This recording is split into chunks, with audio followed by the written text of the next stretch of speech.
By many accounts, Ottis Toole was one of the most depraved and violent criminals of the 1980s. Growing up in Jacksonville, Florida, on the wrong side of the tracks, his life would be marked by mental illness, sexual abuse, and cruelty. With being a necrophiliac, cannibal, and serial killer under his belt, Ottis Toole was undeniably one of the most notorious criminals in American history. Ottis Toole had a troubled upbringing. His father, Frank, was an alcoholic and abusive towards Toole's mother and their 6 children. His brothers and sisters were often neglected, leading to them being taken away by Child Protective Services. His mother also moved frequently between Florida, Georgia, and Texas and neglected Toole in the process, leading to him oftentimes being homeless. When he was around 12 years old, Toole met Henry Lee Lucas, who was 10 years his senior. The two quickly developed a friendship and, later on, a sexual relationship.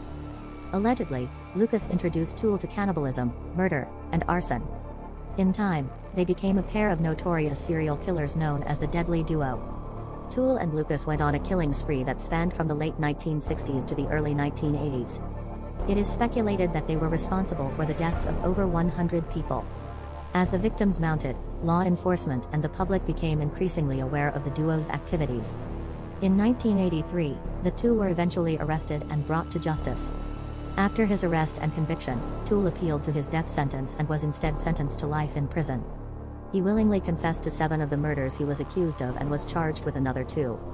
However, shortly thereafter he recanted his confession and his sentence was reduced from life to 7 25-year prison terms. While in prison, Toole was diagnosed with rectal cancer and died in jail in 1996. Though Ottis Toole lived and died in relative obscurity, he remains one of the most notorious American serial killers in history.